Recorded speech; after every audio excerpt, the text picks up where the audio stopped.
Ooh. They did what? Flash forward. Oh no! Hi, I'm Aaron Moten. I'm Walton Goggins. I'm Kyle MacLachlan. And we're going to attempt a speed recap of season 1 of Fallout in under 10 minutes.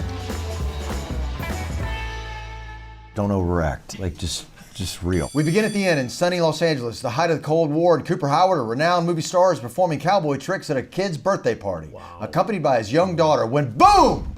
LA gets hit with a nuclear bomb, and as everyone is running for cover, 3 more bombs drop. The war has started! Flash forward, it's 219 years later. We are inside Vault 33, deep beneath the surface of the planet, where it seems they have everything they want. Almost. Lucy MacLean is desperate to get married. Mostly because everybody in her vault is a blood relative, and you can only go so far with cousins.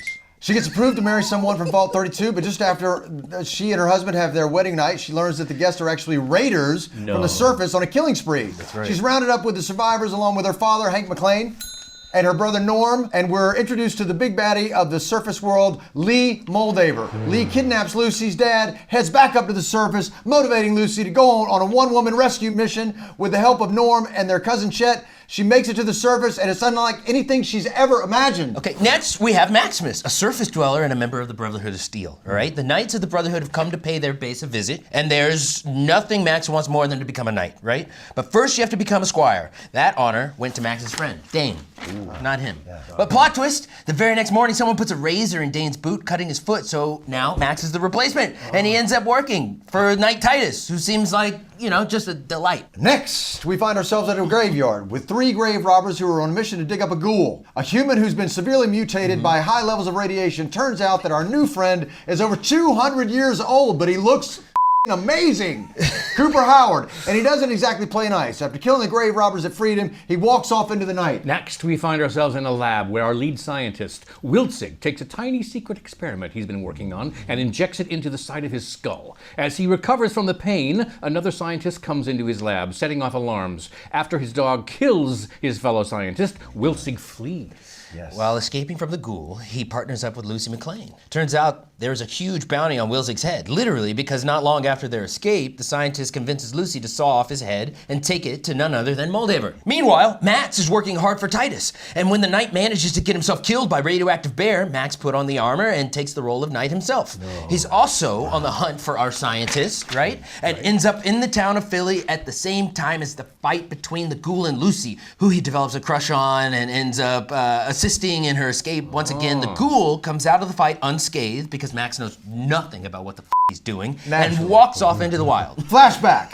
We're back in pre-war Hollywood, and Cooper Howard, who's the most beautiful man you've ever seen in your life, is on set about to shoot his first ever commercial. Turns out his wife, Barb, works for Vault-Tec. And as the cameras roll, Cooper flashes his smile with wearing a highly recognizable Vault-Tec uniform. Very impressive. Flash forward. Lucy walks up to a lake where she's instantly attacked by an insane mutant fish with fingers for teeth. You saw it here, folks. She escapes, but the fish gets the scientist's head from her backpack and dives into the water. That's when the ghoul arrives. Ha, the hero. He ties Lucy up and uses her for bait. Oh dear. And when the fish shows up, a big struggle ensues. Lucy survives, but the ghoul has a pack full of vials that are now completely crushed. Oh no. Turns out that in order to live without going feral, ghouls need to take a pretty constant stream of really hard drugs. That explains it. So rather than stay, the ghoul packs Lucy up and they take off. Elsewhere on the surface, Maximus is given a new squire from the Brotherhood. He didn't want that. And they find themselves at the same lake, and here comes old Fingerfangs, right? Watch out. They fight him off by ripping his guts out, kinda.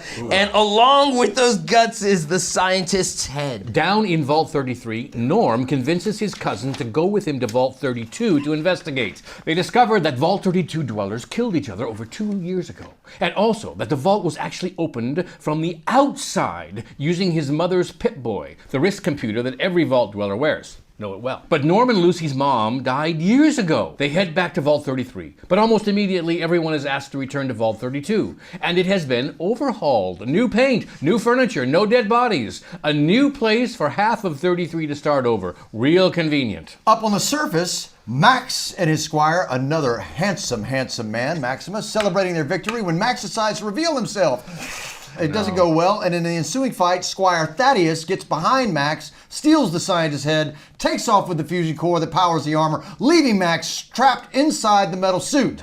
Lucy shows up after escaping from the Ghoul and frees Max, and the two set off together to get the head back. Along the way, they arrive at Shady Sands, Max's bombed-out hometown that was destroyed when he was just a kid. They go into an abandoned medical facility in search of supplies, and both end up falling into a trap. When they regain consciousness, Lucy announces that they've stumbled into the best place in the world. We're in a vault. Up on the surface, Thaddeus is limping along with the head. He comes across another surface dweller who says he can give him a potion for his badly injured foot. He takes the potion, and sure enough, his foot completely repairs. Down. In Vault 4, Lucy and Max get patched up by the friendly Vault dwellers, but something's off. Particularly the part where the Overseer has only one eye, and other dwellers have strange mutations. She finds out that the original scientists of the Vault were conducting horrible experiments on people, and that they're responsible for the finger fish monster that almost killed everybody. And flashback, Cooper Howard, remember the best looking movie star you've ever seen in your life, is having a drink with his buddy Charlie, and Charlie is a communist. What? Commie!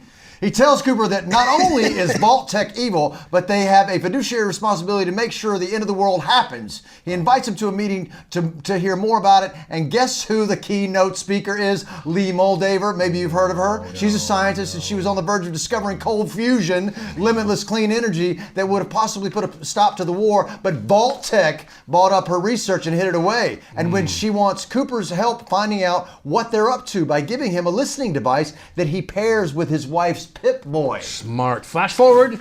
Lucy and Max get back up to the surface and catch up to Thaddeus at a transmission tower. He's called the Brotherhood to give them the head and collect his glory. But before they arrive, he gets shot in the neck with a crossbow bolt. But instead of killing him, the wound heals over. And Max recognizes that Thaddeus is maybe, who knows, a ghoul now? And the Brotherhood will definitely kill him for that. So Max lets him escape, hands the head to Lucy, gives her a sweet parting kiss, and gives the Brotherhood a random head that he just found on the ground. Back in Vault 33, Norm sneaks over to the Vault 31 and discovers that it's just a central intelligence bot who oversees a bunker full of cryogenetically frozen junior executives. You don't see that every day. No, you don't. From Vault-Tec's employer roster. He tries to go back to the vault, but the door's shut in front of him, and the brain bot tells him he's locked in and he should get into one of the cryopods or die. That's cold. On the surface, Lucy brings the scientist's head to Moldaver's table. She demands her father's release in exchange for the head, but Moldaver has a story for her. Flashback, Cooper, that's me,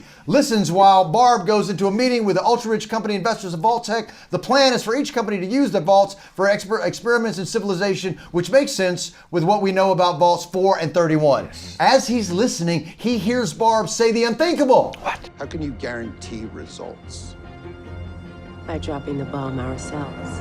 That they should intentionally drop the nuclear bombs in order to be able to manage the outcome. Crazy. And as he's listening to this, we're introduced to his wife's new assistant, young Hank MacLean. Very sexy. Flash forward. Lee pulls the tech from the scientist's head and explains that it's the cold fusion that she had almost perfected over 200 years ago, and that its limitless power could change the world for good. Lee explains that Lucy's mom tried to escape to the surface with Lucy and Norm into a thriving city that took them in, but Hank hunted her down, took the children, and bombed the city and everyone in it. Ha! Shady Sands! And her mother is sitting at that very table, strapped to a chair as a ghoul. And as Lucy takes in the horror of what her father did, the Brotherhood arrive and start a battle! Boom, boom, boom, boom! Max arrives to save Lucy, and Max is sexy at this point as well. So sexy. And she explains that Hank was the reason the Shady Sands was destroyed. Hank backslaps the out of Maximus, knocks him out cold, and Lucy pulls a gun on her dad. But before she can pull the trigger, The Ghoul arrives! yes! To save the day. You recognize Hank from all those years ago and ask him one last question. Hank, where's my family? Hank escapes, and the Ghoul offers Lucy a choice. Stay and get killed by the Brotherhood, or hunt her father down with him. She follows him, but not before putting her mother out of her misery. Moldaver arrives with a bullet wound in her side. She hits the activate button on the cold fusion, and the whole city lights up. Max comes to. Max comes to, and she asks him what his Brotherhood would do with limitless power just before she dies quietly next to the woman she loves.